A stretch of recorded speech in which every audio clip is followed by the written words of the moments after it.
Hello दोस्तों, स्वागत है आप सभी का हमारे आज के वीडियो में। तो आज का वीडियो जो है वो स्पेशली अपने बिटसेट 2021 एस्पिरेंट्स के लिए है। जैसा कि यार आप लोगों को याद होगा कि मार्च का जब आपका मेंस का अटेम्प्ट था तो उस टाइम पे मैं आपके लिए एक स्पेशल शॉर्ट ट्रिक की प्लेलिस्ट लेके आया था जो कि जिसका नाम था how to score 90 percentile with zero knowledge.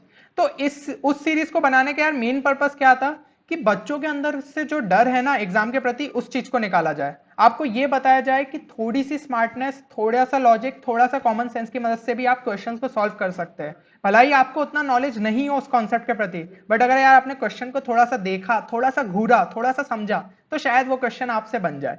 तो यही चीज यार मैं आपको बिटसेट के लिए बताना चाहता हूँ। बिटसेट का तो लेवल और जेईई मेंस से कम ही होता है, तो अपन तो उसमें और चीजें मतलब ट्रिक्स को यूज कर सकते हैं। तो फिर आज अपन देखेंगे कुछ बिटसेट लेवल के क्वेश्चंस और जानेंगे कि उसमें किस तरीके से अपन को सोचना चाहिए, किस तरीके से अपन जल्दी से जल्दी जो है आंसर ला सकते हैं। हर हर कोई का मतलब यार अलग अप्रोच रहता है, बट ठीक है, अपन जो है शॉर्टेस्ट अप्रोच है वो अपन को सीखना है। भला ही अगर आपका अप्रोच उससे भी छोटा है तो ऑब्वियसली आप उसको इंप्लीमेंट कीजिए। बाकी अगर आपको मेरे तरीके पसंद आए तो आप उसको भी इंप्लीमेंट कर सकते हैं। चलिए तो स्टार्ट करते हैं अपन आज का वीडियो। आज के वीडियो में स्पेसिफिकली अपन देखने वाले मैथ सब्जेक्ट की ट्रिक्स। तो सबसे पहले देखते हैं पहला क्वेश्चन। पहले क्वेश्चन में दिया है कि the domain of the function F is given by, और एफ एक्स अपन को देके रखा है x square plus two x plus one upon x square minus x minus x. जो एक नॉर्मल स्टूडेंट रहेगा वो क्या करेगा, वो डायरेक्ट अपन को उसको ये चीज पता है कि भाई डोमेन है इस फंक्शन की तो denominator must not be equal to zero, और उसको फैक्टराइज करके वो उसका आंसर निकालेगा। पर एक चीज सोचिए कि आपको जब ऑप्शंस देके रखे तो आपको ये पता है नीचे की एक क्वाड्रेटिक इक्वेशन है, यानी कि वहां पे भाई अपन को दो जो नंबर है उनको हटाने पड़ेंगे जहां पे वो वैल्यू जीरो दे देगी। तो ये तो भाई समझ में आ गया कि सी और डी जो है वो कैंसिल हो गए, क्योंकि रियल नंबर्स में से वो एक रेंज की वैल्यू को हटा रहे, तो वो दो तो कैंसिल हो गए। अब ए और बी में चेक करना है। अब यार सीधा सीधा डिनोमिनेटर में थ्री उठा के पुट कर दो ए ऑप्शन के लिए, तो three square minus three minus six, ये क्या हो जाएगा, सिंपली जीरो आ रहा है, यानी कि भाई ए ऑप्शन ही जो है वो अपना आंसर हो जाएगा, क्योंकि ऑप्शन बी में से जो है थ्री को एक्सक्लूड नहीं किया गया, सिर्फ ए ऑप्शन में एक्सक्लूड किया गया, यानी कि ए जो है वो अपना सही आंसर होगा। सॉरी यहाँ पे क्रॉस डाल दिया था, तो ए जो है वो अपना सही आंसर होगा, बी अपने आप अपना एलिमिनेट हो गया। तो एलिमिनेशन की टेक्निक डोमेन और रेंज वाले क्वेश्चंस पे बहुत ज्यादा काम आती है, तो इस चीज का ध्यान रखिएगा। इस टाइप का क्वेश्चन आपको पक्का दिख सकता है बिट साइड में। अब अपन देखते हैं अगला क्वेश्चन। तो अगले क्वेश्चन में देखे रखा है if the curves a y plus x square is equal to seven and x cube is equal to y cut orthogonally at one comma one then the value of a is. जो एक normal student रहेगा वो जैसे orthogonally पढ़ेगा उसको लगेगा अच्छा ठीक है, इसका d y by d x निकालो, इसका d y by d x निकालो, m one into m two equal to minus one करो, इस तरीके से जाएगा। यार एक चीज पर कॉमन सेंस की सोचो, वन कॉमा वन यहाँ पे देखे रखा है यानी कि वो उस कर्व को सेटिस्फाई भी तो करेगा, तो सिंपली यहाँ पे a into one plus one square is equal to seven कर दो, ये क्या आ गया, ए इजिकल टू सिक्स। मतलब ये चीज तो आपको पेन उठाने की भी जरूरत नहीं है, आप डायरेक्ट मनी मन इस चीज को कैलकुलेट कर सकते थे। तो इस ऐसे क्वेश्चन को यार छोड़ना नहीं है, फटाफट सॉल्व करो और आगे बढ़ो। अब अपन देखते हैं नेक्स्ट क्वेश्चन। नेक्स्ट क्वेश्चन में देखा रखा है the line x minus y plus two touches the parabola y square is equal to eight x at the point. अब एक और चीज बताइए कि भाई पैराबोला को वो लाइन टच कर रही है तो ऑब्वियसली उस लाइन पे वो पॉइंट सेटिस्फाई होना चाहिए। फिर से यार ऑप्शंस को उठाओ, उसमें चेक कर लो, टू कॉमा माइनस फोर अपन ने डाल के देखा, क्या वो उसको सेटिस्फाई कर रहा है, नहीं। ऑप्शन बी, ऑप्शन बी तो ऑब्वियसली नहीं, क्योंकि उसके अंदर क्या आ गया, इरेशनल नंबर, तो एक रैशनल इरेशनल नंबर का सम कभी भी अपन को जीरो नहीं देने वाला। यहाँ पे बी भी कैंसिल हो गया, इसी तरीके से सी भी कैंसिल हो गया, यानी कि पक्का ऑप्शन डी जो है वो सही आंसर है। तो कुछ क्वेश्चंस तो सही में ऐसे रहेंगे कि जहां आपको पेन उठाने की जरूरत नहीं रहेगी, बस दिमाग वहां पे लगाइए, फटाफट मनी मन सॉल्व करिए और आगे बढ़िए। अब अपन देखते हैं नेक्स्ट क्वेश्चन। नेक्स्ट क्वेश्चन में दिया है what is the length of the perpendicular from the origin to the plane a x plus b y plus root over two a b z is equal to one. चलिए plane की equation देके रखी है, but यहाँ पे A B के बारे में कोई कंडीशन नहीं दी, तो एक काम करिए ए को अपन जीरो मान लेते हैं।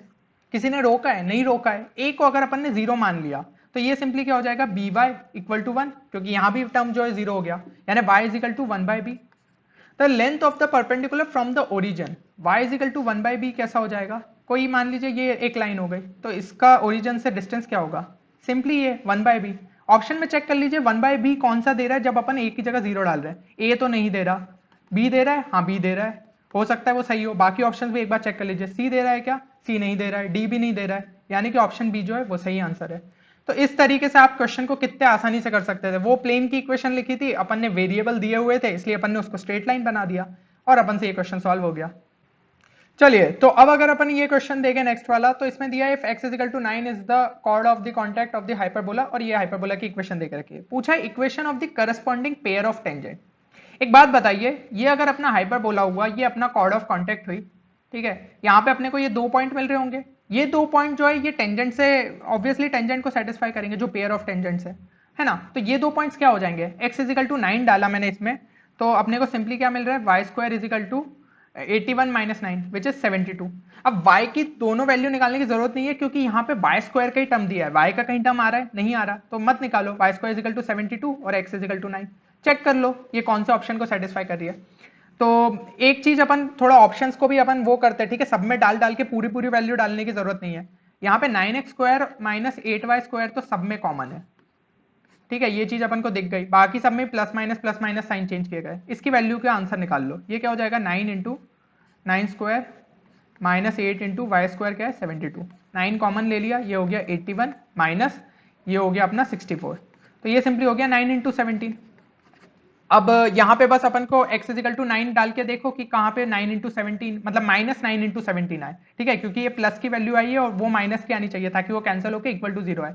तो अगर अपन ऑप्शन ए में देखें तो यहाँ 18 इंटू 9 माइनस 9, तो ये क्या आ रहा है अपना, ये 17 इंटू 9 तो आ रहा है पर प्लस में आ रहा है, ठीक है, तो ये नहीं हो सकता। ऑप्शन बी चेक किया तो माइनस 18 इंटू 9 प्लस 9, यहाँ पे 9 को कॉमन लिया तो ये क्या हो रहा है माइनस 17, यानी कि ऑप्शन बी जो है वो अपना सही आंसर है, क्योंकि ये माइनस 17 इंटू 9 है और ये 17 इंटू 9 वो कैंसिल हो जाएगा। प्रोडक्ट निकालने की भी जरूरत नहीं है, फैक्टर्स में ही रहने दो, ठीक है, हर बार प्रोडक्ट निकालने की जरूरत नहीं रहती, क्योंकि आप मल्टीप्लीकेशन करते हो तो भी आप अपना टाइम वेस्ट कर रहे हो।